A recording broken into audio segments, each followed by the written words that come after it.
Ce livre est tellement dangereux qu'il a été interdit, censuré et même supprimé à distance. Un roman qui décrit un monde où le gouvernement contrôle tes pensées. Et le pire, c'est que ce monde existe déjà. Reste bien jusqu'à la fin parce que ce que tu vas découvrir va complètement changer ta façon de voir l'information. Et si tu veux des histoires vraies, abonne-toi maintenant parce que celle-ci n'est que le début.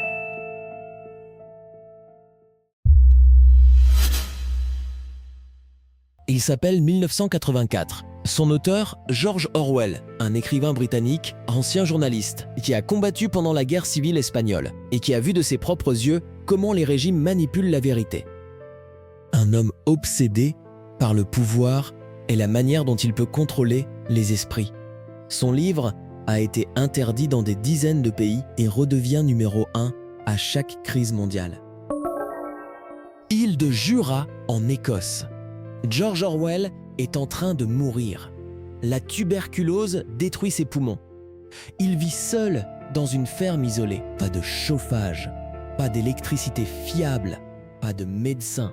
Et pourtant, il écrit. Page après page, chapitre après chapitre. Malgré la douleur, malgré la fièvre, il termine son livre en inversant 2 chiffres.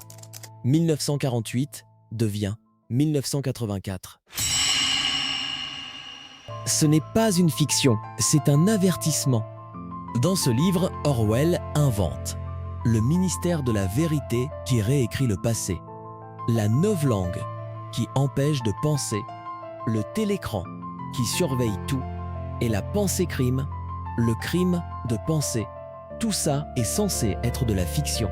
Mais dans la réalité, des gouvernements ont modifié l'histoire. Internet est filtré. Des millions de communications sont surveillées et des gens sont arrêtés pour des idées. Orwell n'a pas imaginé le futur, il a compris le pouvoir. Dès sa sortie, 1984 dérange. En URSS, interdit immédiatement. Aux États-Unis, contesté dans les écoles. En Corée du Nord, interdit. En Chine, surveillé. Certains disent qu'il est pro-communiste, d'autres anti-communiste. Conclusion, tout le monde se sent visé.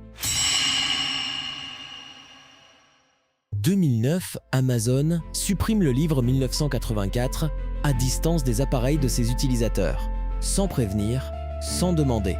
Un livre sur la censure, censuré en temps réel. Le monde réagit. Amazon s'excuse. Quand il y a une crise politique, encore une fois, numéro 1. À chaque fois que la réalité ressemble à 1984, les gens retournent vers ce livre.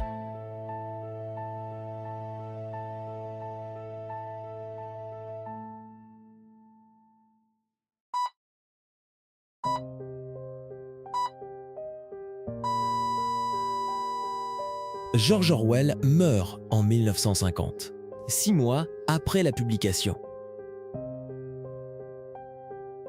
Il ne verra jamais que son livre sera lu dans le monde entier, qu'il donnera naissance à des mots comme Big Brother, qu'il deviendra une référence mondiale.